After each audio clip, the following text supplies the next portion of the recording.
avec d'abord la huitième de finale bis de la Coupe de la Confédération de la CAF avec la victoire hier de Sa Majesté Sangabalende Mboujimaï sur l'équipe de l'Amalek d'Égypte. Le match s'est joué à Lubumbashi au stade Frédéric Kibasa Maliba, mais le samedi, l'ASV Club a été battu au Mali par le stade malien 2-0.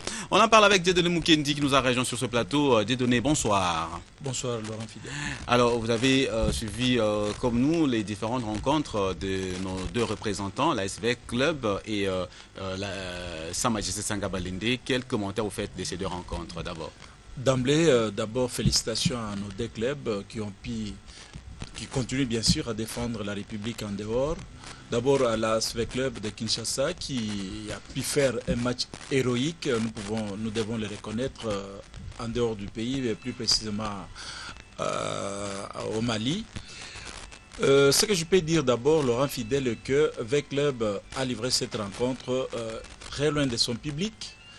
V Club jusque-là a encore sa chance de pouvoir faire mieux pour le match retour, dans la mesure où le match retour se jouera à Kinshasa, devant son public, les 12e joueurs comme on l'a toujours dit.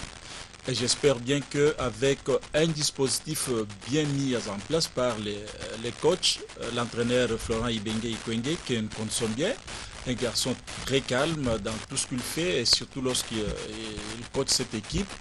J'espère bien qu'avec Club garde encore la chance de pouvoir faire mieux à domicile, dans la mesure où ce que l'équipe a récolté à l'extérieur doit également servir de leçon au staff technique d'abord et puis aux dirigeants, dans la mesure où Stade malien a fait quelque chose lorsqu'il a joué avec l'équipe de Mazembe. Vous savez bien, 2-0 en avance. Et Carteron, Patrice, bien sûr, le coach de Mazembe, a exploité simplement certaines erreurs techniques de cette équipe pour revenir au score 2-0. Au match retour, vous avez suivi à Lubumbashi, c'était un Mazembe déterminé, mais cette équipe a fait tout pour réduire les scores, Laurent Fidel. Et c'est ce qui doit servir de leçon également à l'entraîneur de l'ASV Club, Florent Ibenge Ikwenge, qui doit prendre toutes ces précautions possibles afin de tirer des leçons par rapport à ce que cette équipe a pu montrer donc à l'équipe de Mazembe. Mais Sangabalende n'a pas aussi à se frotter les mains, hein, parce que ils ont battu Zamalek en 1-0. C'est quand même, c'est pas du tout gagné. Hein. Est-ce qu'ils auront la chance le 6 juin prochain? Exactement. Je crois que dès le départ, avec cette équipe de Bakwanga Sangabalende, avec son président sponsor Ngoïka Sanji, que je salue en passant, je crois que personne n'a donné la chance à cette équipe de Mboujimaï. D'emblée, on disait non, c'est une équipe qui sort de rien, ne fera rien. Mais l'appétit venant en mangeant, bien sûr, cette équipe marque de pas petit à petit Laurent Fidel. Et bien, moi, j'espère qu'avec ce reversement de cette équipe au 8e de finale bis, je crois qu'il fait preuve d'une équipe qui a cette volonté de pouvoir mieux faire et continuer à mieux faire.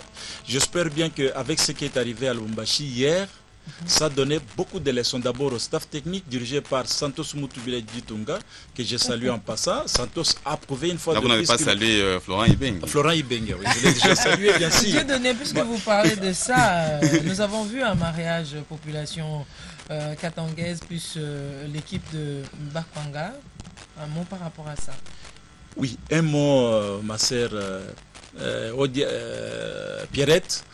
Oui, ça doit nous servir également de leçons, surtout les supporters et les dirigeants de nos clubs. C'est quelque chose qu'il faut vraiment féliciter et encourager, parce que ce qui est arrivé hier à Lubumbashi, c'était quelque chose qu'on n'attendait pas. Pourquoi? Parce que d'abord, le gouvernement provincial a fait tout pour mobiliser la population. On a vu un stade Kibasa Maliba rempli, qui soutenait son équipe. Et son équipe s'appelait qui? Sa Majesté Sangabalende, qui jouait très loin de son propre public de Mboujimaï. Donc c'est quelque chose qu'il faut saluer. Saluer d'abord surtout l'initiative de l'autorité provinciale.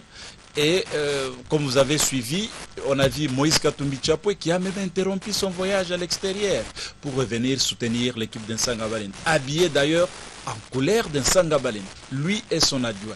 Donc c'est quelque chose qu'il faut encourager, qu'il faut féliciter, encourager même c'est d'autres clubs à travers le pays qui doivent imiter, n'est-ce pas, ces bons exemples afin que notre sport, le football bien sûr qui est le sport roi, puisse prendre de l'ampleur sur l'ensemble du pays, que de miser on peut sur dire que l'appel du cœurs. ministre Sama Lukonde a été entendu. Hein?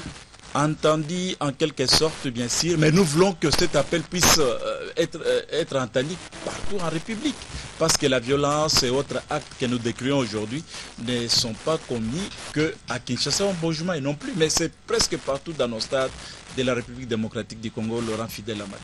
Merci bien. Un dernier mot.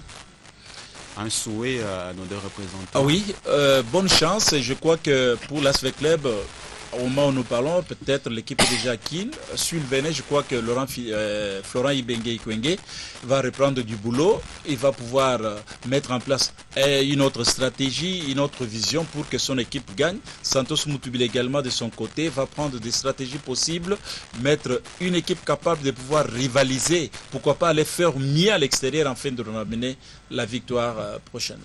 Merci beaucoup, Dieudonné Mukendi. Je rappelle que vous êtes responsable du desk sport à la radio RTGA. Merci pour cette analyse. Merci beaucoup, Laurent Fidèle. Pierre Thioua, nous sommes pratiquement arrivés à la fin de cette première partie de 2 heures de news.